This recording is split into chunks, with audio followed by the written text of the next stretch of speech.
우리는 전능하신 하나님을 믿는다라고 고백합니다. 오늘도 우리가 신앙 고백 제일 먼저 한 게 뭡니까? 우리가 전능하신 아버지 하나님을 믿습니다. 이렇게 우리가 고백을 했습니다. 그러면 우리가 실제로 우리들의 삶 가운데 과연 나는 얼마나 전능하신 하나님을 믿고 살아가고 있습니까? 과연 우리의 고백대로 내가 그렇게 정말 전능하신 하나님이라고 내가 고백하고 그렇게 믿고 모든 것 가운데 우리가 살아가고 있었는지 한번 우리가 가슴에 손을 얹고 한번 생각해 봤으면 좋겠습니다. 우리가 여러분 어떤 일을 진행할 때 여러분 어땠습니까? 혹시 내 생각과 경험으로 아니면 내가 이제까지 배움의 그런 판단 또는 심지어는 내 고집과 용심에 의해서 우리가 결정하지 않았는지 한번 우리가 되돌아봐야 될 겁니다. 심지어 우리가 이 하나님의 일, 이 교회 일을 우리가 하는 데 있어서도 혹시 그 안에 나의 욕망이 개입되어 있었는지 않았는지 이제 우리가 한번 되돌아봐야 될 것입니다. 아무리 아니라고 해도 우리가 또 그렇게 나도 모르게 했다라는 것이죠. 왜 이런 일이 일어났겠습니까? 우리가 너무나 나약하고 힘들기 때문에 우리는 연약하기 때문에 이런 죄에 물들어 이렇게 알기 때문이라고 우리는 어떻게 보면 변명할 수도 있다라는 것입니다. 사실 우리는 평안할 때는 어떻게 해요? 하나님께 감사하고 찬양해야 됩니다. 그런데 평안하고 즐기려만 한다는 겁니다. 평안을 주신 바로 하나님의 전능하심을 기억해야 되는데 어느샌가 어떻게 해요? 그 하나님이 전능하심은 없어집니다. 그냥 어떻게 해요? 내가 잘났고 내가 배웠고 내 힘으로 내가 다 했어. 그렇게 생각한다는 겁니다. 그런데도 우리가 여전히 우리가 하나님의 은혜 안에 우리가 살고 있다는 것이고요. 하나님의 일을 감당한다는 건 얼마나 우리가 놀라운 일을 하는 것입니까? 이렇게 하나님의 무한하신 사랑 안에 늘 우리는 감탄해야 될 뿐이라는 것을 알게 되는 것입니다. 바로 하나님은 우리에게 이렇게 전능함을 다 알려주셨죠. 그래서 우리가 위기를 당할 때나 아니면 우리가 어째서 정말 내 힘으로는 아무것도 감당할 수 없다고 할 때 그때 찾는 사람이 누구예요? 바로 전능하신 하나님 아닙니까? 그렇기 때문에 오늘 우리는 전능하신 하나님을 우리가 얼마나 우리가 다시 한번 알고 깨닫고 그분 안에 우리가 살아가고 있는지 오늘 이 본문을 배경으로 우리가 같이 한번 나누기를 원합니다. 이 본문의 배경은 여러분 알아주시고 어디예요? 이게 출애굽기잖아요. 출애굽기가 뭐예요? 바로 애굽에 있던 이스라엘 백성들이 어떻게 해요? 이제 거기서 이제 노예로 살던 힘들게 살던 이스라엘 백성들을 이제 가나안 땅으로 하나님께서 인도하신 겁니다. 그때 지도자가 누굽니까? 바로 모세죠. 모세가 인도한 것 같지만 그러나 사실적으로 보면 그 모세를 사용하신 분이 누구예요? 바로 하나님이잖아요. 하나님이 모세를 불러가지고 네가 너희들의 백성을 어떻게 해요? 네가 구원할 것이다. 그래서 그 모세에게 힘과 전능과 권능을 줘서 결국은 어떻게 해요? 모세가 그 이스라엘 백성들을 애굽에서 나오는 과정 모든 것을 다 모세를 통해서 이루어졌다는 것입니다. 여러분, 애굽에서 그 이스라엘 백성이 나온 것이 순탄하지는 않았잖아요. 여러분 아실 거예요. 거기서 얼마나 그들이 애굽 땅에서 바로의 악정 밑에서 그들이 힘들고 어렵게 살았겠습니까? 그런데 그들이 힘들고 어려운 그런 길을 갔지만 그때 그래도 어떻게 해요? 이 모세는 주님이 자신에게 주은 것을 그는 어떻게 해요? 감당했다는 겁니다. 그래서 여호와께서 너희를 위하여 싸우시니 너희는 가만히 있을지니라 이렇게 모세가 대답을 한 겁니다. 그리고 이 모세를 이게 하나님이 뭘 줬다고요? 바로 지팡이를 가려가지고 어떻게 해요? 마지막에 이제 홍해 바다에 다다랐을 때 어떻게 했습니까? 바다를 가리켜 명했습니다. 그 바다가 어떻게 해요? 갈라졌다는 거예요. 그러고 나서 갈라진 바다 사이로 이스라엘 백성들이 다 지나갈 수가 있었어요. 그게 어떻게 그냥 된 일입니까? 누구도 상상할 수 없었던 거예요. 그런데 오늘 이 8절에 이렇게 표현하고 있잖아요. 뭐라고요?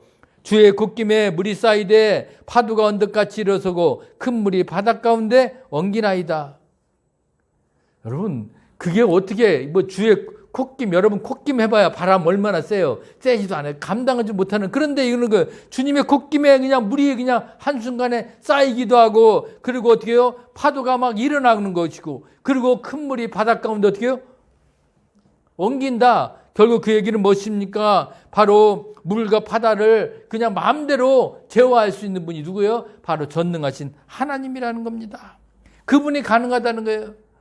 지금 우리가 여러분 큰 워터파크나 그런 데 가면 요즘 물들이 수영장에 막 물들이 올라갔다 내려갔다 막 하고 막 파도가 치는 것처럼 일어나게 해요. 그런데 여러분 그게 어떻게 해요? 그것은 어떻게 보면 사람들이 인공 파도를 만드는 건 그것은 어떤 기술력이라는 겁니다.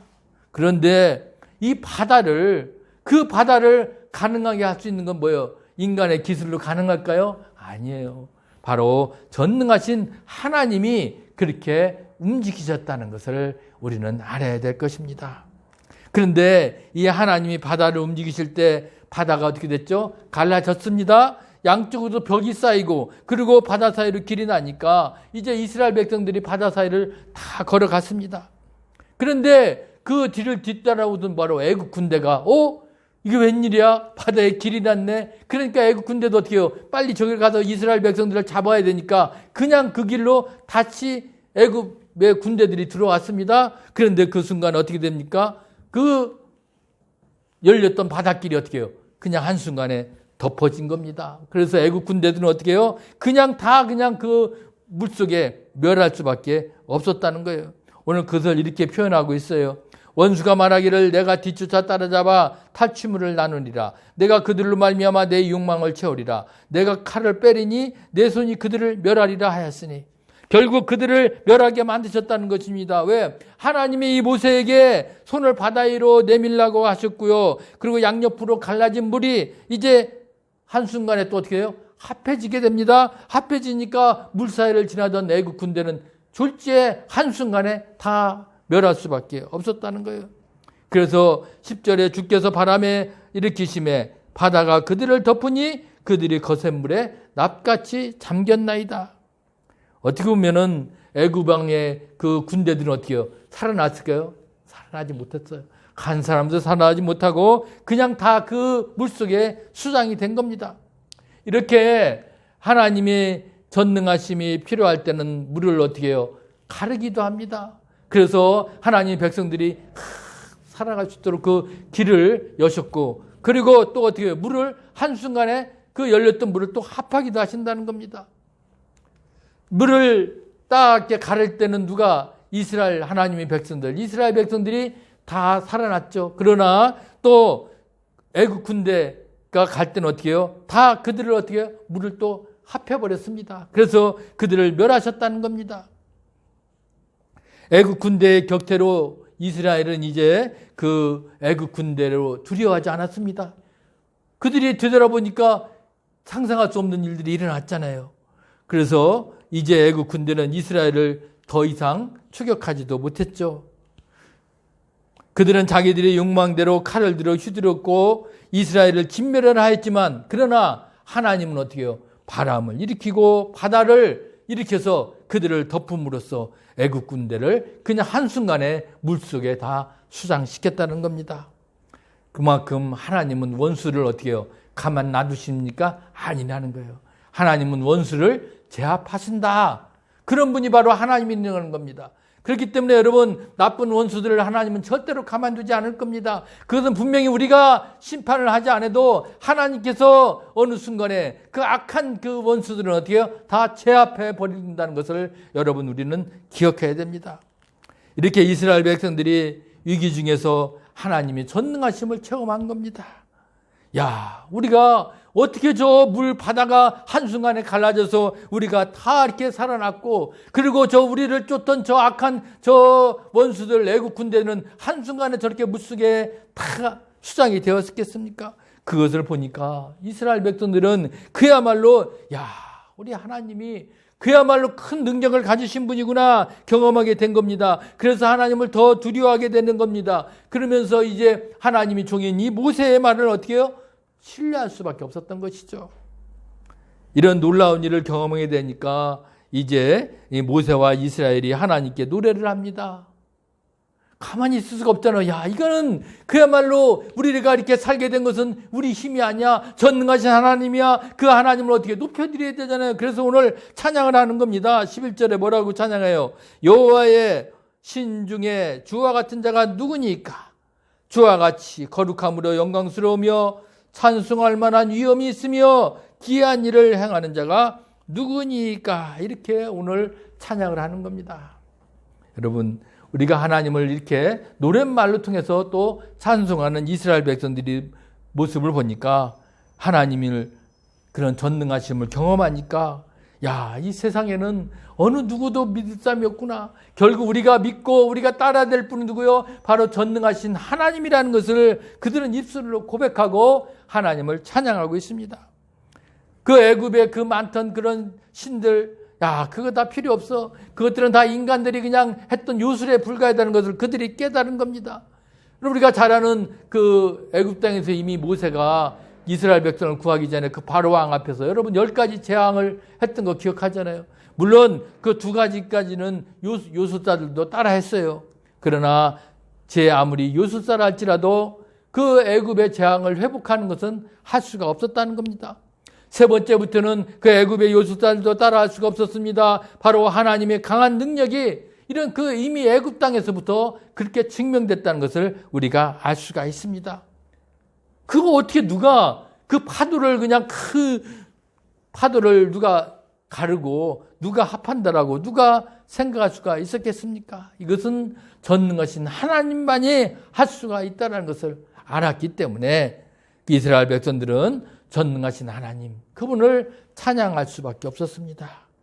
왜? 하나님만이 가장 강하고 가장 신비한 일을 행하신다는 것을 그들은 알았기 때문에 스스로 입으로 고백한 겁니다. 여러분, 우리가 전능하신 하나님은 여러분 찬양했죠. 오늘도 우리가 찬양했잖아요. 그 찬양이 그냥 하는 게 아니라 우리가 정말 입술로 우리 전능하신 하나님 그분만이 우리 모든 만물을 창조하셨고 그리고 우리를 지금까지 이렇게 인도하신 분이라는 것을 기억해야 됩니다. 그래서 오늘 이스라엘 백성들은 오늘 그렇게 고백한 겁니다. 뭐라고요? 13절에 주의 인자하심으로 주께서 구속하신 백성을 인도하시되 주의 힘으로 그들을 주의 거룩한 처소에 들어가게 하시나이다. 결국 그들이 그 애굽 땅에 노예 생활을 하던 중에 이제 애굽에서 나오게 되고 그리고 어떻게 해요? 이제는 그들이 앞으로 그 갈 그 길 모든 것을 다 누가 하나님이 그 거룩한 계획 안에서 다 이루어졌다는 것입니다. 자신들이 스스로 그 일을 감당했을까요? 스스로 우리가 그 애굽 땅에서 나오고 싶어도 그들이 나올 수 있었겠습니까? 나올 수가 없었습니다. 왜? 그 애굽의 그 바로의 강한 군대 안에서 그들이 무슨 힘으로 그들이 무엇도 어떻게 거기서 나올 수가 있었겠습니까? 도저히 불가능한 일이었습니다. 그러나 하나님인 이 모세를 보내서 그들이 그 애굽 땅에서 다 나오게 한 겁니다. 그것은 그야말로 하나님이 그 계획하심이 있었고요. 하나님이 인도하심이 있었기 때문에 그들은 자유를 얻을 수가 있었다는 겁니다. 그렇기 때문에 여러분, 그런데 이 애굽 땅에서 나왔지만 그들이 결코 그 가나안까지 가는 길은 쉬웠습니까? 쉬웠지 않아요. 우리가 다 알고 있잖아요. 여러분, 이제 출애굽기 앞으로 우리가 지금 매일 통독하고 있지만 그들이 가는 길이 그냥 쉽게가 안 갔잖아요. 그 며칠이면 가는 길을 40년 동안 이제 방황을 하게 됩니다. 그러면서 그들이 또 얼마나 불평을 합니까? 물도 마실 물이 없고요. 사막 힘들어요. 그리고 낮에는 햇볕이 쨍쨍 쬐고 밤에는 춥고 하니까 그들은 이렇게 고생할 바에 어떻게 해요? 그냥 다시 애굽에 가서 그냥 노예 생활하는 게 낫겠다라고 오죽하면 그렇게 그들이 원망했겠습니까? 그러면서 모세도 원망을 했습니다. 그러나 결국 그들은 어떻게 해요? 하나님의 인도하심이 있었잖아요. 낮에 그 햇빛이 쨍쨍할 때는 구름이 다 구름 기둥으로, 밤에는 추니까 불 기둥으로, 그리고 배가 먹을 것이 없으니까 만나와 메추라기를 통해서 그들이 먹을 수가 있었고요. 그러니까 그들은 그런 힘들고 어려운 상황도 어떻게 해요? 결국 하나님께서 그들을 지켜주시고 인도하신 가운데 그들이 가나안 땅으로 갈 수가 있었다는 것을 우리가 알 수 있습니다. 그야말로 그들이 불가능하고 이루지 못했던 것들, 그 애굽에서 그 탈출할 때부터 결국 그 모든 것은 전능하신 하나님이 함께 하셨구나. 하나님이 우리를 구원해 주셨구나. 그리고 하나님 나라를 지금도 지켜주시고 우리를 인도하셔서 그 가나안 땅까지 가는 모든 여정 가운데 하나님이 함께 하셨다는 것을 그들은 기억하고 하나님이 우리를 붙잡아 주시는구나. 하나님이 젖과 꿀이 흐르는 그 가나안 땅까지 우리를 붙잡아 주시고 우리를 인도해 주신다는 것을 그들은 잊을 수가 없었던 겁니다. 여러분, 우리가 지금 이 시대를 살아가면서 여러분 어떻습니까? 하나님은 어떻게 하실까요? 우리가 지금 근자에도 이렇게 어려운 순간을 이렇게 겪었습니다. 그런데 결국 그것이 어떻게 보면 인간의 그런 죄악으로 인해서 그거 생기지 않을 병도 만들고 그 인간의 욕심으로 결국 그걸로 인해서 얼마나 이 세계에 많은 사람들이 힘들고 얼마나 목숨을 잃었습니까? 그래도 전능하신 하나님은 어떻게 해요? 그 가운데서도 일을 하신다는 것입니다. 하나님은 분명히 역사 가운데 함께 하시는 분 아닙니까? 아까도 우리 홍 집사님이 기도했지만 지금 우크라이나와 러시아가 싸우는 것도 왜 싸웁니까? 한 사람의 욕심 때문에 그 욕심을 이루기 위해서 어떻게 보면 욕망이 이루어진 원인도 있을 수 있지만 어떻게 보면 모든 인간들의 그 안에 있는 자신들의 그런 욕심과 그것이 어우러져서 전쟁이라는 게 일어나는 거 아니겠습니까? 결국 그것도 하나님이 어느 한편으로 결정하는 게 중요한 게 아닙니다. 결국 그게 무엇을 나중에 원하는 것인가? 진정한 것이 무엇인지는 결국 하나님께서 그 전쟁을 통해서 또 우리를 알게 하시고 또 배우게 하실 줄 믿습니다. 그렇기 때문에 여러분 오늘 우리가 이 이스라엘 백성들이 애굽에서 나오는 이런 과정을 통해서 결국 하나님이 말씀하시는 건 뭡니까? 하나님은 전능하신 분입니다. 우리가 늘 신앙 고백하는 것처럼 그러면 하나님이 전능하심을 우리가 고백한다면 나는 얼마나 그럼 전적으로 하나님을 의지하며 하나님을 붙잡고 내가 살아가고 있는지. 그런데 하나님은 어떻게 해요? 어떤 일인지 하시는 분이라는 거예요. 하나님은 마음만 먹으면 사람을 살리기도 하고 죽이기도 하시는 겁니다. 그렇기 때문에 하나님은 자신의 백성을 어떻게 해요? 구해 주셨습니다. 인도해 주셨다는 거예요. 그 하나님은 지금도 우리를 동일하게 우리 하나님의 자녀들을 그냥 놔두실까요? 아닐 겁니다. 하나님의 자녀들을 분명히 지켜주시고 우리를 인도해 주시고 우리가 하나님의 나라 하나님의 백성으로서 하나님의 일을 우리가 감당할 수 있도록 분명히 우리를 붙잡아 주시고 인도할 줄 믿습니다. 여러분 그 하나님을 우리가 오늘도 우리가 찾읍시다. 그리고 하나님을 찬양합시다. 그래서 어떤 우리 힘으로 감당할 수 없는 것도 초자연적인 능력을 행하시는 하나님 오늘도 오늘도 우리를 붙잡아 주셔서 하나님의 자녀들을 오늘도 움직이고 하나님의 백성들이 하고자 하는 그 길을 오늘도 우리가 함께 하실 것입니다. 우리가 포기하지 아니하고 늘 하나님의 인도하신 가운데 오늘도 함께 할 때 하나님께서 오늘도 우리를 붙잡아 주시고 역사할 줄 믿습니다. 그 하나님과 함께 할 수 있기를 주님의 이름으로 간절히 오늘도 부탁합니다. 오늘도 살아서 역사하신 아버지 하나님, 하나님은 자연을 움직이시고 당신의 백성들을 다 구원해 주셨습니다. 오늘도 우리와 함께 해주시는 그 능력을 우리가 믿고 나아갈 때 하나님 우리를 지켜주시고 붙잡아 주시고 인도하여 주시옵소서. 감사하며 예수 그리스도의 이름으로 기도드리옵나이다. 아멘.